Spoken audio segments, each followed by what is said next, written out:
Mayorkas for testifying before the committee today. I'm going to build on what Senator Hassan was talking about combating fentanyl at the border, because in January I did visit the southern border again and spoke directly with law enforcement personnel about the work that they do to stop the flow of illicit drugs into our country and halting the flow of deadly substances like fentanyl. It's one of my top priorities, your top priorities. I think it's everybody's top priority. And I've been proud to work across the aisle to pass common sense, bipartisan legislation to keep our community safe. And just last month, I'm proud to say President Biden signed into law the End Fentanyl Act, which I introduced with Senator Scott on this committee, Rick Scott, and Senator Hassan. The new law is going to help us crack down on drug smuggling by requiring CBP to update its guidance for drug seizures at least once every 3 years and be sure it's up to date on all our new substances. During my visit to the border, I was also able to see how CBP officers use tools, including advanced technology, to improve security at the border. However, I was extremely concerned to see a recent report of many of the high-tech scanners that we've provided CBP officers to identify and stop the fentanyls coming in through vehicles, right? They're sitting unused in warehouses.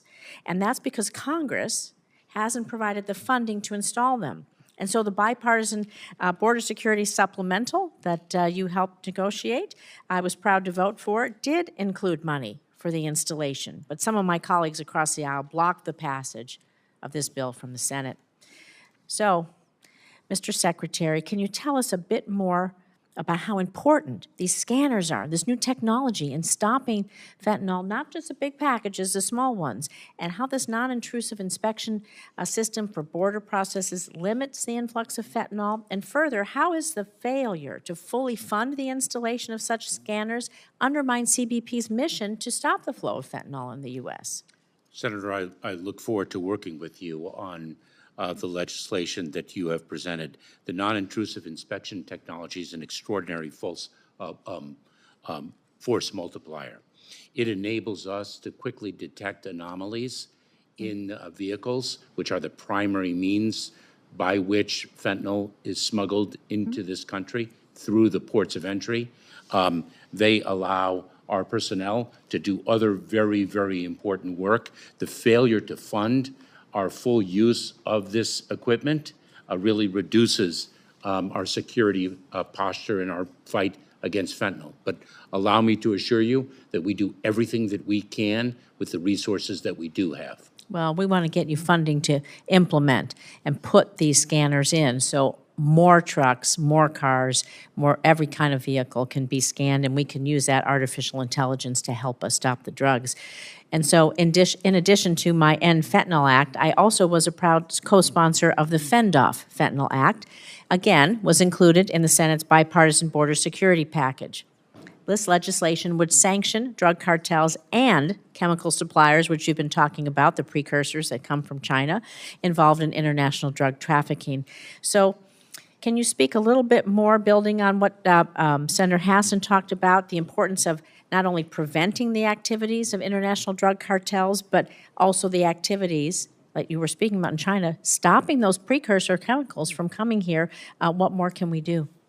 Senator, we are working with countries, both partner countries and countries with which we have more difficult relationships, to stop the flow not only of fully manufactured synthetic drugs and other contraband, quite frankly.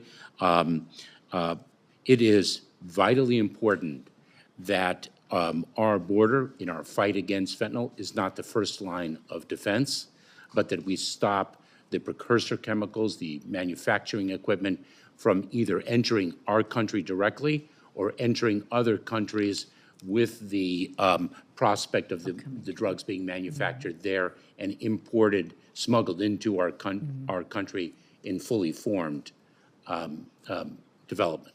Well, I hope these other fentanyl bills, there isn't blocking on their passage as well, because it's important to all of us. I want to move now to talk about the DACA renewal wait times, because Nevada's home to thousands of DACA recipients, dreamers who know no other home than the U.S., and they're contributing to our community every single day.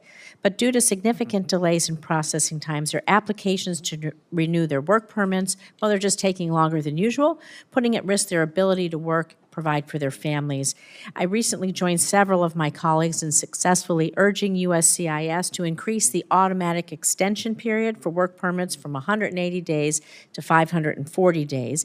And this month, I also joined several colleagues calling on USCIS to provide greater certainty to DACA recipients by reducing these renewal processing times, well, just in the first place.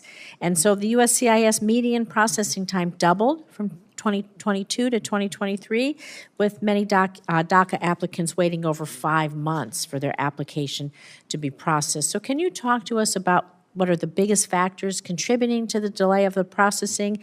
And can you commit to working with me on trying to reduce the times and let us know what resources you need? We can provide them.